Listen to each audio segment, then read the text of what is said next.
Hello and welcome to another video. Today we're going to be taking a look at this old grubby system here. This is not an Acer. It's just a case. I picked up this grubby old case from a recycling center. I was like, what the hell, I could use it for something. It didn't look to be in too horrible of a shape. There's a bit of a crack here and whatnot, but it's alright. This is it used to be my workshop PC. It sort of still is, I just haven't used it in a long time. I have not been in the workshop using it because I've sort of disassembled a couple of things out there and I couldn't use it. But now it's summertime, so I might be using it a couple times. So let's take a look at it. I did change a couple things out since then because I needed some parts from it. That's the main reason I wasn't using it.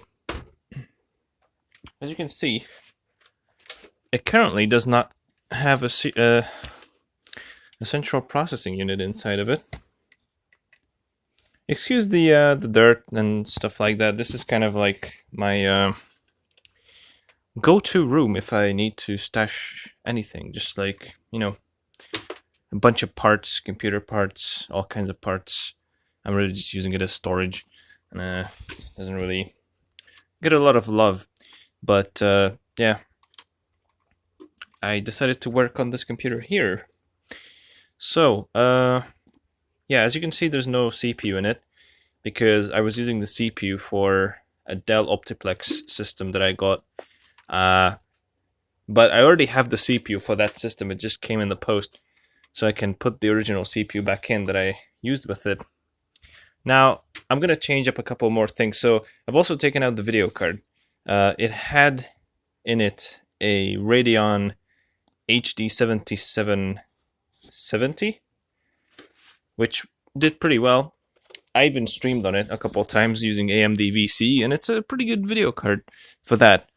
It's a single slot card, but I needed it for the Optiplex, and I just, put in the 650 in exchange. It's my old GTX 650, the Chinese edition, that I used to have in my streaming PC, but I don't really need it anymore, so I chucked it in here. And I think I'm going to keep it here. So, the story of this computer, this used to be my streaming PC at one point. Well, the motherboard, that is, until I replaced it. It sort of became the victim of my overclocking habit from back in the day. Well, I still do have a habit of overclocking systems, but back then I didn't really know as much as I do now.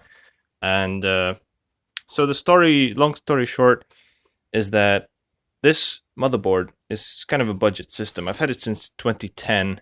At first it came with a triple core CPU, and then I switched it over to a 6-core CPU, an AMD Phenom 2 X6 that I overclocked quite a bit too much.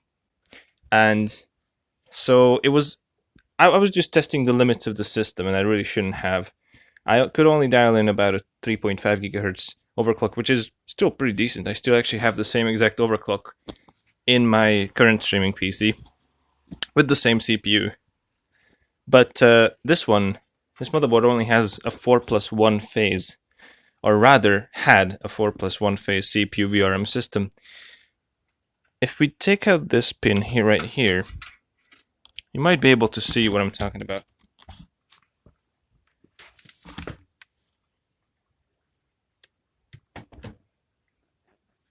So that right there is a bit of a burn mark on the 12 volt 4-pin power connector.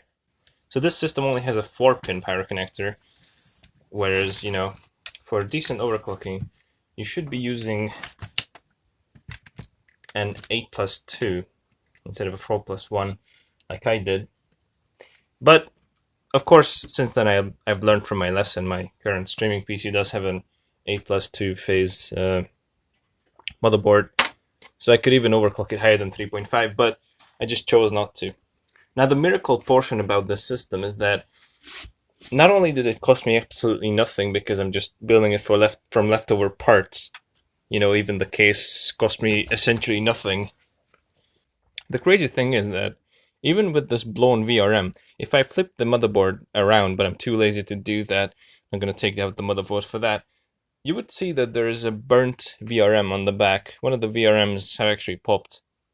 So it's sort of, I think it's a 3+1 phase right now. Not quite sure about that. Maybe a 3.5+1 phase. I don't know. It miraculously still works. So I don't think it didn't. I don't think it booted with the 6-core, but it worked just fine with the dual-core CPU. So that's what I got for it a while back, about a year ago. Maybe, no, actually not a year ago. Maybe more like 2 years ago. I got a dual-core dual-core CPU for it, something cheap, so I can just test it with it, to see if it works, and it worked. I could even overclock it. Funnily enough, of course, I didn't go all out. I just overclocked it from 2.8 to 3.5 gigahertz, which dialed in perfectly, and it's fully stable as well. So that's awesome. I can still use this motherboard for something, and that's why I've been using it as my sort of streaming PC / workshop PC outside, in the workshop, and it did perfectly. You might argue that a dual core is not really enough nowadays, but it actually does pretty well. I can do everything I need to. I use the video card for rendering the stream anyways, and I can just use the CPU for everything else. Like, it plays YouTube, Twitch, whatever. It plays just fine, everything. And it feels nice and snappy. The budgetness doesn't just end there. The burnt VRM and like a dual core CPU. We're also using exactly 4 sticks of RAM, and they are not, like, none of them match. They're all different sticks of RAM. So I'm very proud of that I managed to find 4 completely different sticks of RAM. Actually, what's funny is one of them is it reports as 4 GB, but it can only use 2 gigs of it. I'm thinking it might be broken, that RAM stick, but it works. So we have 8 gigs of RAM, 4 times 2. Actually, I think the BIOS reports 10 gigs. But if you go into Windows system info, it says 10 gigs of RAM, 8 gigs usable, which it's funny to me. So somehow that RAM stick reports as 4 gigs, but it only works as a 2 gig. So this system is kind of coming full circle at this point, almost. We already have the motherboard of my streaming PC, the old motherboard of my streaming PC, and we have the old video card of my streaming PC, because my streaming PC has a 750 Ti currently, and I didn't really need this one anymore. So I mean, this video card will work just fine as a streaming video card. Now the only problem is I'm actually using a pretty good power supply in this. It's a 300 watt. I believe it's maybe I think it's a Fujitsu power supply, or something. It's actually a good brand power supply from an OEM system, and it worked amazingly, but it only has 2 Molex cables. I'm actually using an ID hard drive, which is a terrible mistake. Don't do that. And actually no, there's only 1 Molex, and I'm using a splitter to run the hard drive and the DVD drive, which is actually a burner too. But this video card requires a 6-pin power connector. Sorry, it was a 7750 that I was using before. That one actually does not require an extra power connector, but I kind of want to use this card in here. So what I'm going to end up doing is I'm probably just going to replace the power supply, as this doesn't have enough connections. I kind of don't want to just like run a video card and a DVD drive, off the same Molex cable. We'll be replacing the hard drive though. This is kind of I think it's a dying 80 GB hard drive.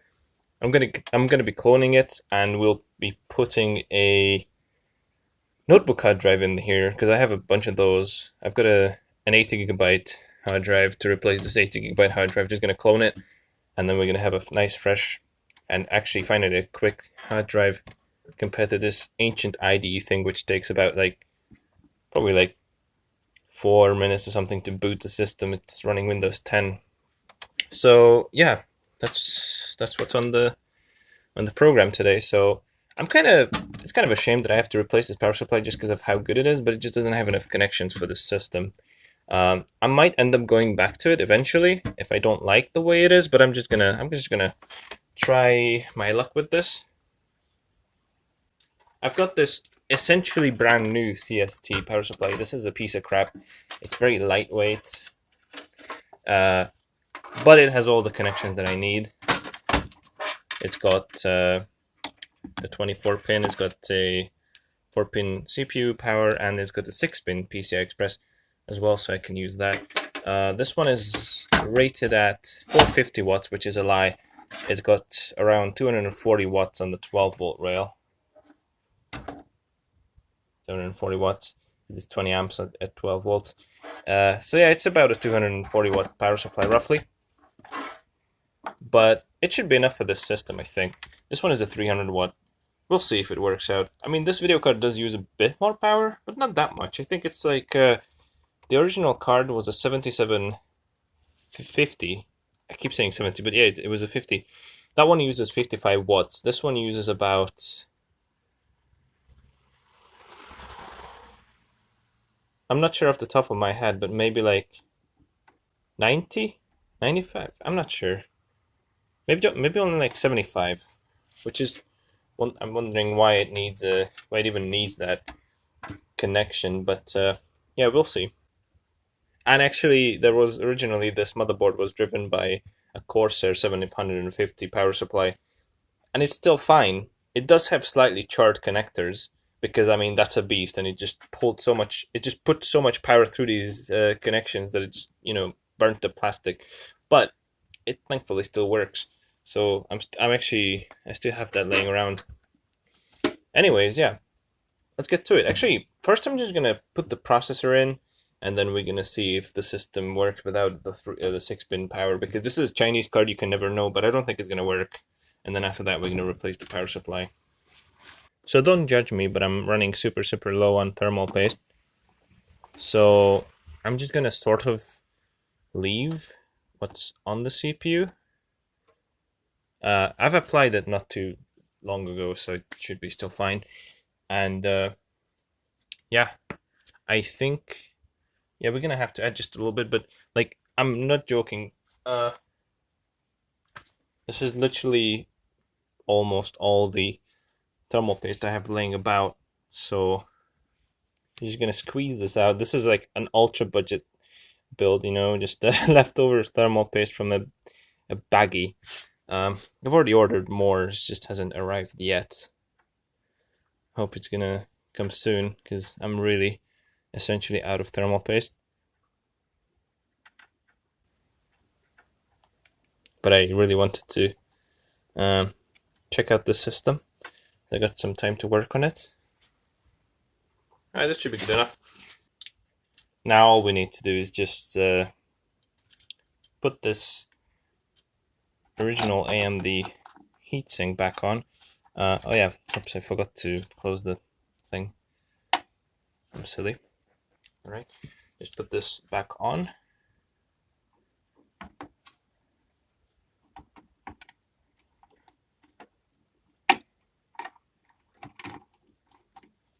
Did it spread it?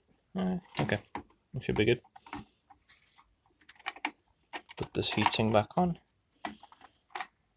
If I can figure out how to put it back on, I haven't used it in a while. You have to like clip it in on both sides. I think if you twist it one way, it will. How does this work? Ah, there we go. Okay, got it. Cool. So now that we got the cooler back on, gonna plug in the 4-pin thing, and yep. Also, I had an extra fan plugged in to this system, which is right here. This 80mm fan here was just kind of, I just had it like that, like like that, resting against the video card. It was cooling this chipset here, which actually gets pretty hot. So I decided to put an extra cooler on it. I don't know how it was mounted anymore. I was just using, some zip tie. Also, I don't even know where the fan connector is anymore.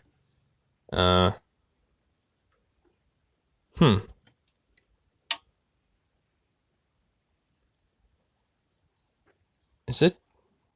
Oh, I can kind of see one there. Oh, crap, that might be kind of tough to plug in.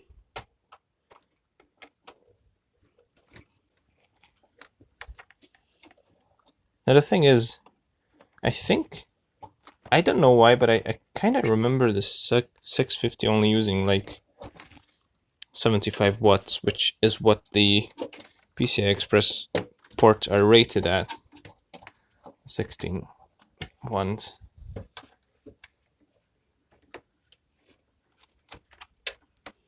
So that's why I want to try it without the power cable, and then we'll see if it works. Alright, I've managed to plug the fan in. So I'm just gonna fire it up and see if it works, but it probably won't because of the 6-pin connector. Like I said, I do have one of those Molex to PCI Express 6-pin adapters. I'm just really not sure if that's a good idea to use. I mean, these cables are pretty thick, so maybe it'd be good enough, but I don't really have another good use for this power supply anyway, so might as well just use this crap. Alright, moment of truth. Will it boot without a 6-pin PCI Express power cable?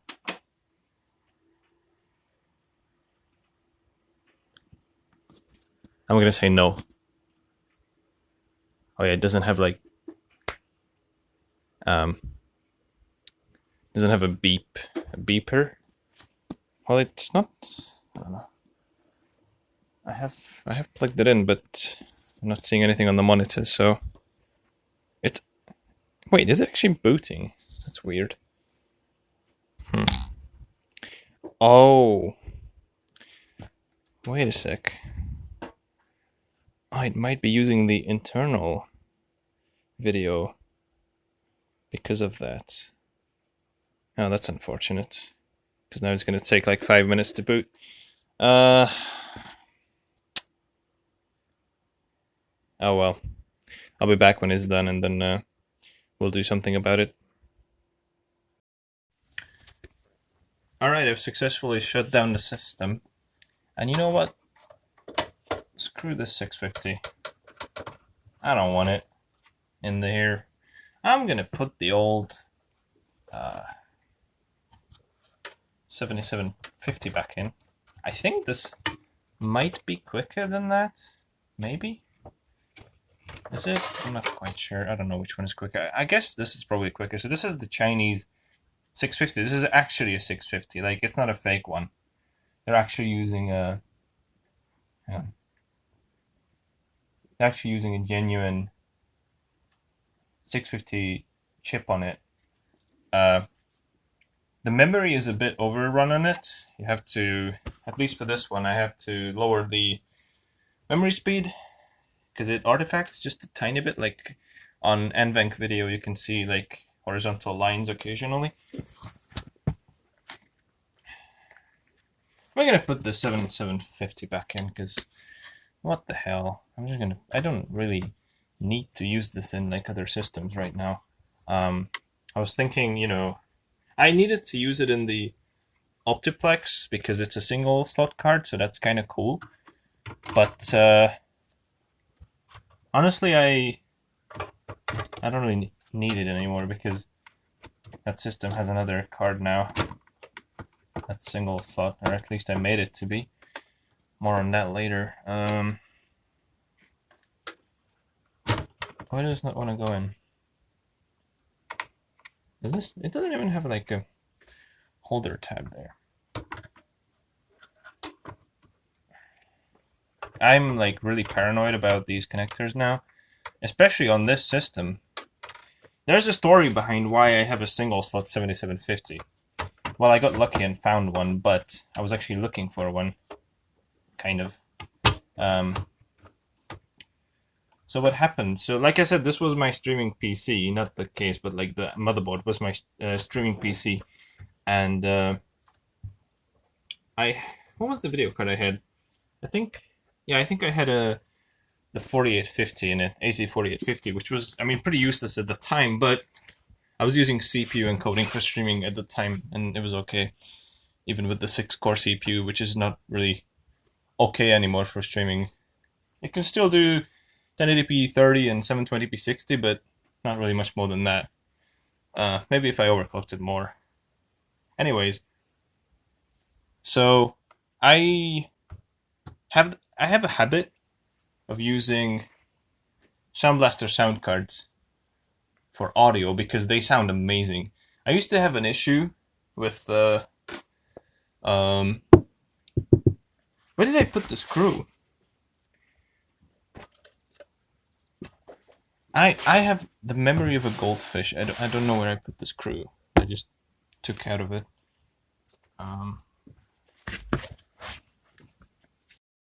Anyway, so yeah, where was I?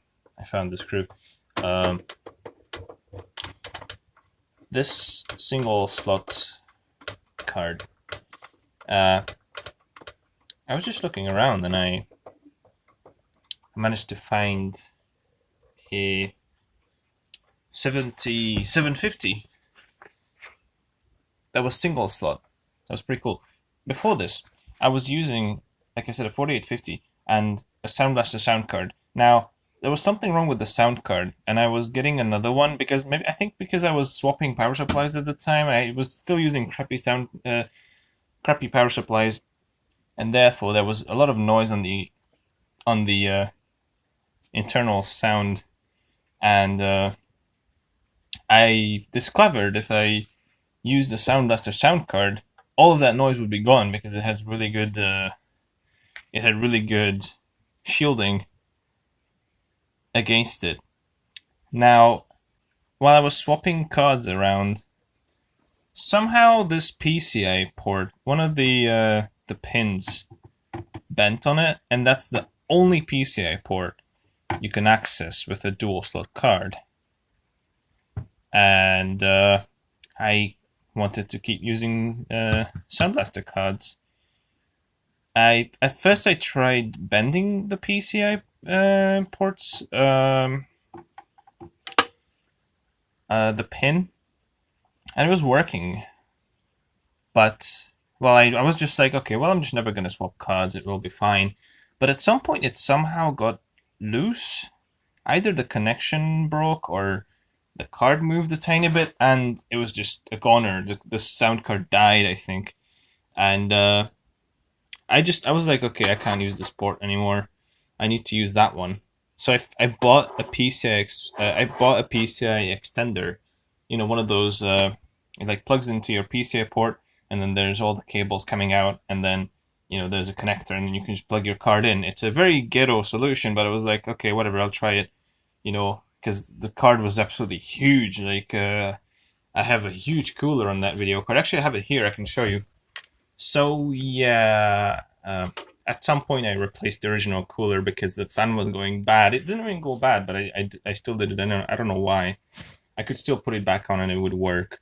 So as you can see, this is a big old video card, and there's no way you can put another card next to it. Even though this is a single slot card, the cooler, even the original cooler, would be too big, and it would not fit next to it. So I was like, maybe I could find a single slot card that would work, and just so happened to come across that 7750 for a really good price. Jumped on it, and it was a really good deal. After that, though, the reason I got rid of this card was not even the motherboard. I was using it for a while, and it was an absolute nightmare because at the time AMD drivers were absolute horse shit. They were god awful, like blue screen all the time. If you did anything hardware accelerated, it was absolutely a nightmare. You could not use these cards at all. They were horrible because of the driver. But I had to somehow do it anyways. And then when the motherboard swap happened, I decided to get that 650 that I just pulled out. Because, well, you know, it was like one of the best decisions ever because, I mean, I was streaming a lot. I got this one with the NVIDIA drivers and it solved all my crashing issues. It was amazing. I loved it. And now I could use, you know, a dual slot card with the newer motherboard. So I just kind of, you know, I was left with this card. I used this system with the card for a while. It was still a nightmare because of the drivers. And then in like 2019, early 2019, they managed to fix the drivers. At least that's when I tried it, the new driver. And it wasn't crashing anymore. This card became useful in 2019 because of the drivers. It was a good video card. It does video encoding and it's quick. It was like, hey, I just got a new video card that I don't hate anymore. That's amazing. So yeah, I started using this PC as my workshop PC, and it's been a real treat. No more blue screens, crashes, and stuff like that. I have no idea how I had this here, but whatever. I think I just had it like hooked into the this thing here, just kind of hanging on top of it. I mean, you know, this PC isn't gonna like move around or anything like that. It's just like whatever. It's fine. You know, it's just cooling the chipset. Maybe the video card also gets a bit of cooling, which is also nice. And now the funny thing is that this power supply is actually really good, and it's got really clean power, and I don't even need a sound card anymore. I can just use the internal card, the internal sound, and the microphone input sounds absolutely beautifully clean. So there was nothing wrong with the motherboard. It was it was the power supply all this time. Well, yeah, that's just kind of it's not really a short history of my streaming PC, but a history nonetheless. Now we got the video card back in. Actually, before I start using this, so I just brought over the hard drive I'm going to put in it. This cost me next to nothing yet again because this is from my PlayStation 3. It's as you can see there, it says PS3. This is an 80GB Toshiba hard drive, and since I don't need a lot of storage for this system, because I just really don't, I'm going to be using this, because currently there's an 80GB hard drive in it. The only reason I need even 80GB is just because Windows 10, they're even selling like 32GB storage laptops with Windows 10. That doesn't work! How do you do that? Like, as soon as there's an update, it's going to complain that there's not enough space to update it. Like, how do you do that? You need at least 80 gigs for Windows 10. That's just the way it is. I was using 40GB in this system beforehand, and I just could not update. So I had to upgrade to an 80GB hard drive. It's complete nonsense. But yeah, Windows 10 is absolutely unusable, unusably slow on IDE. So I just have to go with the SATA hard drive. I know it sounds like, oh, like, wow, you know, I'm so far behind only updating to SATA now, but I mean, really, it's just you know, just a thrown together PC. I didn't really care much about anything. I just wanted it to work. But yeah, so since this hard drive is kind of on its way out, I'm gonna clone it to this, and then we should be ready to go. This should be the same size and everything. All right, system's been put back together. Hard drive just temporarily up there on top of the other hard drive. I'll mount it properly once I've done the cloning. I don't have the cloning CD in it yet. I'm just gonna fire it up and see if all things. Well, I'm not sure what that noise is. One of the fans. Not sure which one.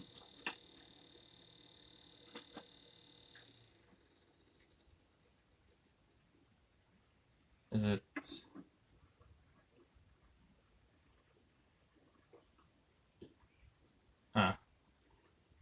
That one. What's wrong with it?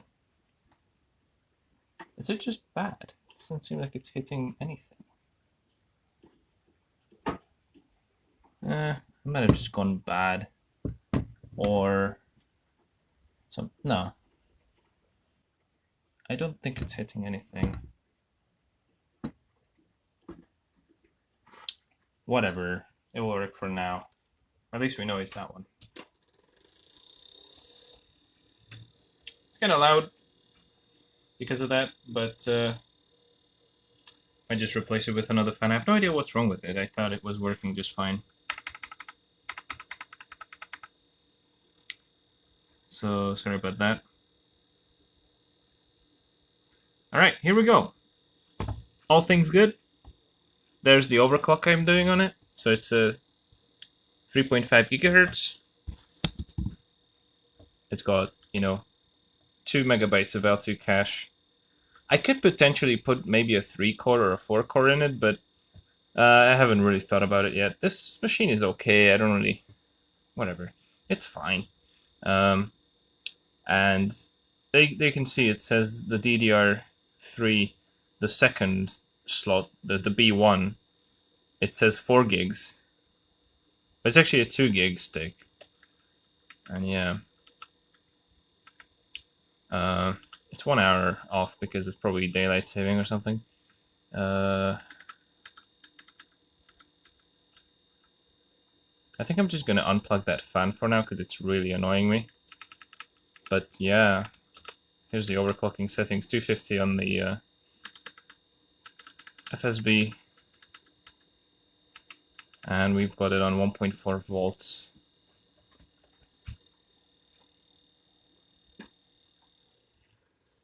I wonder if I turn this fan upside down, if that would work. I don't know why it's doing this though.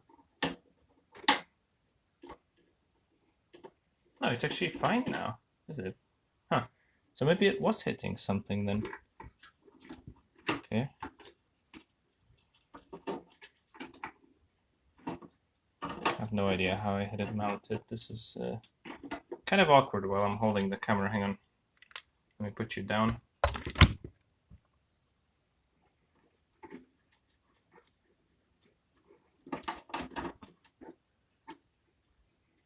What the hell is it hitting? Is it the heatsink? I think it was just rubbing against the heatsink. Must have. Yeah, this will work. What is it? What? Okay, I think that's just a bad fan. Whatever. Oh,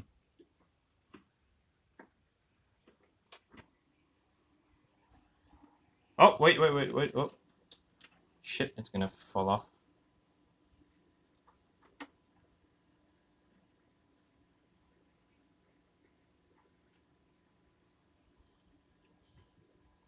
Okay, whatever.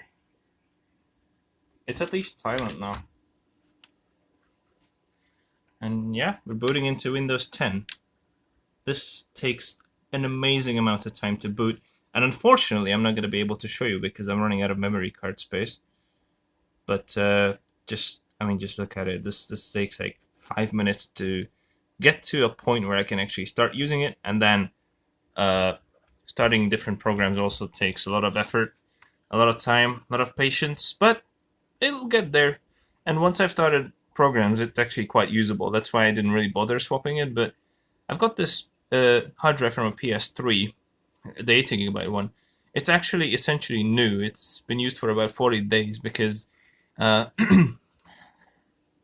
PS3 itself was just really not that well used. It wasn't really used a lot. So that's awesome. 40-day-old 80 gigabyte hard drive that we're gonna put into the system, and then yeah, it should be all good. I guess I'm just gonna wait until the recording stops or something, but yeah, seems to be working just fine. The resolution is a bit off. Not sure if it's because of the... Oh yeah, it's probably the monitor because I was using it with another monitor, 1024 by 768 one, and it's too wide. This one is a 1366 by 768. All right. So now I'm gonna go ahead and set up the cloning. All right, it started copying. I wasn't wrong when I said that the hard drive is on its last legs. I did check the smart data, and it's shown that the condition of the hard drive was 19%, and that there's roughly 49 days left until it will kick the bucket. But yeah, I did run like a program on the hard drive trying to recover the files in the bad sectors, so it managed to do roughly half of it. There was about 24 errors it found. It could remap 10 of those, so I think there's like 14 bad sectors that it could not recover, but it should be able to just copy. Thankfully, these hard drives are identical in size, so that's good. I didn't have to use a specialty program to clone the hard drives. If it's not the same size, you can't just easily clone it. But yeah, I could use the EasyOS cloning software. Hopefully it will succeed, and then we'll get back to it when it's done. So, a few days later, and switching to another camcorder, we're back into the system's original location, the workshop, and I've got it all set up already. It's all plugged in. I have actually recorded this video before. Now the strange thing is I just cannot find the video.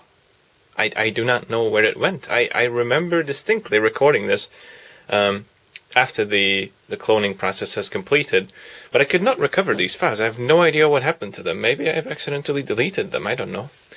At any rate, here we go. Let's power the system on. So this is where I'm going to be using the system mainly as a, just a system in the workshop to use, and also for occasional streaming on older hardware right there. It's my Windows 98 machine. So here we are. Everything's pretty much the same. I'm not sure what I've said in that video anymore, but I'll go over it again. So here you can see the 10 gigabytes of RAM, which is quite comical because it believes that the second stick of RAM is actually 4 gigabytes when it is not.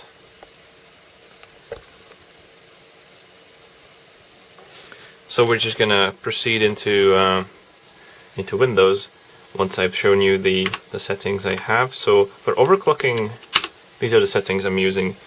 The CPU frequency is 250 megahertz, that's the base clock, and we have a 14 multiplier.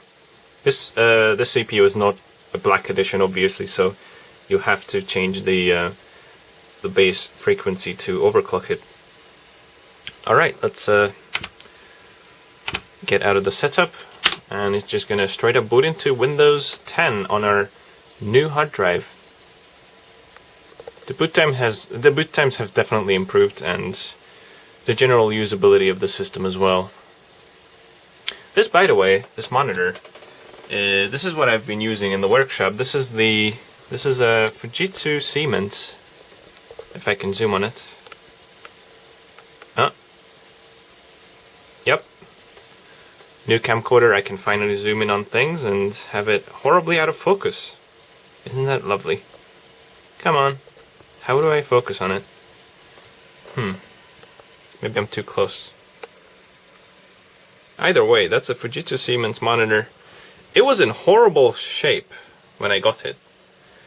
It still isn't in the best shape, as you can see, like it's got some marks, scuffs and marks, but it was absolutely just knackered. The screen was completely dirty. I thought it was all scratched up as well, but interestingly enough, it cleaned up really, really nicely. I thought it would have a ton of scratches, but it ended up having just that one in the middle that you can see kind of sometimes. I can see it with my own eyes, not sure if you can see it on the camera though. Probably not. You could see it while Windows was loading for sure. But anyways, this monitor cost me, I think, roughly $3 or $4, so I think it was well worth it. It's a pretty decent monitor. It even has DVI inputs, which a lot of these monitors didn't have at the time. They would only be VGA. This one has DVI and VGA, so that's amazing.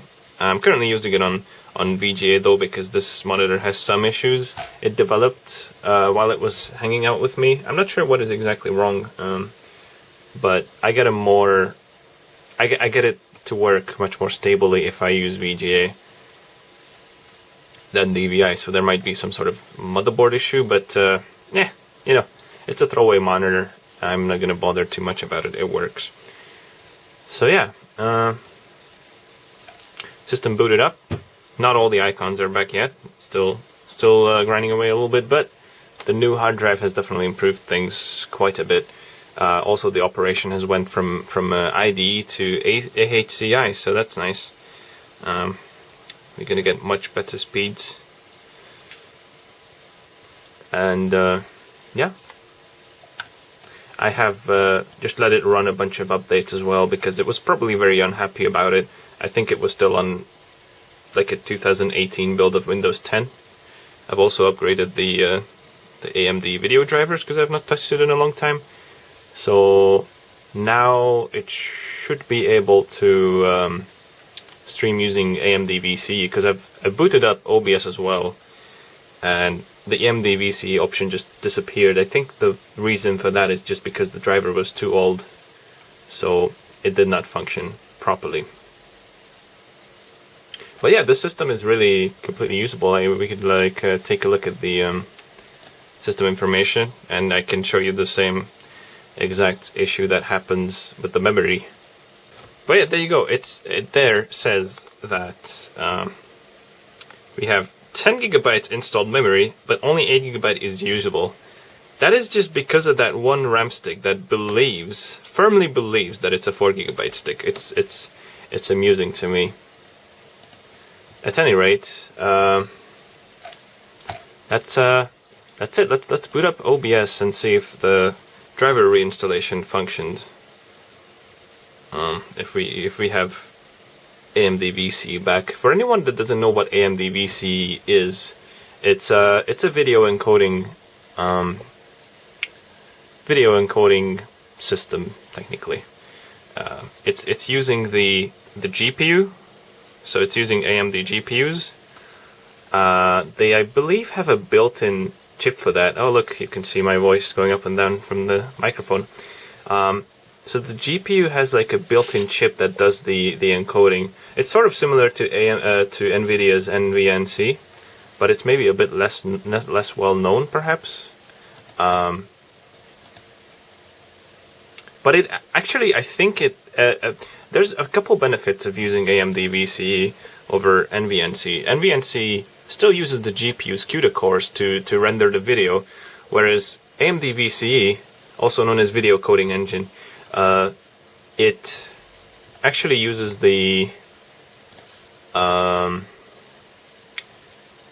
it uses a separate chip. Oh, there we go. We got it back. So one of the downsides is that there's a limit, and you cannot really cross that with specific generations of AMD VCE. This card in this system is an HD 7750, so that means that it only has VCE 1.0, so it's the most basic one, and with decent quality. So that means using the quality preset. Hang on, it's really hard to zoom in on this camera. Using the quality preset, you can only go up to 720p 60 FPS or 1080p 30 FPS. If I tried 1080p 60 FPS, that wouldn't work anymore. For that, I would have to drop the quality down to balanced, which is okay if I'm doing a local recording. I can just give it a bunch of give it a lot of bandwidth, but it's really not good for streaming. I've tried it before. I've streamed using the balanced setting at 1080p 60. It just didn't really look quite right. It was kind of artifacty. The quality setting is actually pretty okay. It looks very nice. I'm not sure why I'm using the detailed options. I guess it's fine. I probably have it properly set up. I can't remember when I did this, but there's also an interesting thing about this. AMD VC is technically incapable of doing CBR video. I do have it selected here, but it's actually not quite constant bitrate video, because every time there's less information needed, it will output a lower bitrate. You can force here, if you click filler data, what it does is it just fills up the leftover sort of bandwidth for a video stream. So let's say you set up a 6 megabit output like I have right here. If you use CBR but don't enable filler data, what it's going to do is when there's a lot of movement on the screen, it will have close to 6,000 kilobits per second output. But let's say you're looking at a menu or there's nothing happening on the screen, just kind of a static image for the most part, it will drop down way below. So by enabling filler data, you can counter that. I mean, you don't really need that. I don't think I need that here, so I'm just going to disable that. So this is technically not really CBR. It's more like VBR, but you can keep it on CBR. It's fine. And yeah, now I can stream on this computer again. That is, if my capture card didn't just break recently. I'm kind of upset about that. This is my trusty old Zenta HD capture box. I used it for about 7 years, on and off. Unfortunately, it has passed. I don't know what happened. It just I turned it on. It was working fine. I went to get lunch, came back, and it did not work anymore. So no idea. It got really hot. So somehow it cooked something. Probably the chips are bad as well now. It only outputs garbage, so gonna have to get a new capture card, I suppose. It's kind of unfortunate, because I was getting ready for a stream and I couldn't do it. I even have my beautiful Windows 98 green background. But yeah, I wanted to play some DOS games, but it didn't work out, unfortunately. Anyways, I'm rambling at this point. The system is working fine. It's good enough for me. It's the most budget system you can possibly imagine, but I'm completely happy with it. So, as always, thank you so much for watching, and I hope to see you again soon. Bye.